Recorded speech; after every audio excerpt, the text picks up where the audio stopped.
Hey everybody, it's Alika Lifty, and today we're going to brew our Colombia Palma Y El Tucán Gesha Bioinnovation processed as a filter offering. And today we're going to use a Kalita Wave. We have a Bioinnovation processed coffee, which is basically a very slow carbonic maceration underground in these like big clay pots. What this does is it slows the fermentation process, gives us a very complex acidity without losing too much of our simple and complex sugars. So this Gesha is actually one of the favorite Bioinnovations that I have had. It's really complex, really sweet, and any way I brewed it, it was really hard to over extract and become astringent. Instead, it's gonna be really hard to under extract it and get too sour. This coffee was really easy to brew. So you can use a lot of different recipes with it. The only caveat I would add is that you'll probably need to grind just a little bit more coarse than you traditionally would for that recipe. So if you did our cafe Kalita recipe, perchance, I would say you would grind 1 to 2 clicks more coarse. Or if you did our Cafe V60 recipe, again, 1 to 2 clicks more coarse, because it wants to slow down there in the final stages as we start to saturate those grounds just completely. But today's recipe, we're gonna do a small Kalita Wave recipe. This is very close to a lot of these small Gesha Kalita recipes we've done. I'm gonna be using the glass Kalita Wave, which is further going to help it drain a little bit more quickly. Expect about 15 to 20 more seconds if you're using the stainless steel, and you'll be very close to this same drain time if you're using a ceramic Kalita Wave. I've also got a borosilicate stir stick that I'm going to use to fully saturate the bloom. You can use a chopstick, back end of a spoon, anything small that's not going to agitate too much. And we are going to use 15 grams of our Bioinnovation Gesha, ground medium fine. This was 12 on the Baratza Encore. This will be 22 clicks on your Comandante C40.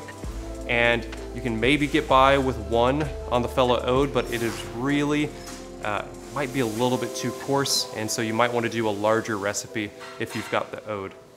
And we're gonna use 250 mils of 206 Fahrenheit water. I know 206 sounds kind of funny, but I just liked it compared to 205 and even 208. It just seemed to be a very nice temperature to give us a really nice extraction. So let's wet our paper filter and then let's get brewing. I always pour straight in the middle of my Kalita. Start to rinse around the sides. And especially with these smaller recipes, you want to make sure that you rinse until you no longer smell that paper aroma. Let it drain all the way through. Pour it out. We are not going to be doing a ton of pours with this brew. We're going to be pretty straightforward. So stir stick is ready, mug's ready, water is hot, coffee bed is flat, scale is tiered, and my stopwatch is zeroed. I am ready to go. Let's bloom 30 grams. Touch all this coffee, even along the sides. And then where you see those bubbles happening, those are air pockets. Give it a poke, give it a poke. You don't need to spend a ton of time doing that. And I'm gonna let this rest for 20 seconds and then boom, straight in the middle. And I'm gonna pour this up to 150 grams total. So a nice big pour to start out. We're gonna get a nice faster flow rate here at this stage. And then my next 2 pours are going to be 50 grams each in these spiral motions to touch all the coffee and slow us down here at these late stages. So here at 50 seconds, I'm gonna do my first 50 gram pulse. Boom. And work my way around, touch all the coffee, push everything down nice and flat. Not quite at 200, there we go. And then at a minute 20, I'll do my last 50 gram pulse. If we drain too coarse and this just zips through, then We're still gonna have a really complex acidity, but we're gonna miss some of the texture and some of the very long-lasting sweetness in this cup. Here we go, minute 20. Let's finish this off. To 250 total. There we go. If we grind too fine, which is really gonna be hard to do, too fine in this coffee's case is gonna be like it just doesn't drip through. So if you are around these ranges that I've already given, you should be all right. But if that happens, we're gonna muddle this acidity and we're gonna add this overwhelming like malt chocolate that is going to hide all of this great acidity and sweetness. Instead, I should expect a drain time of around 2 minutes and 20 seconds.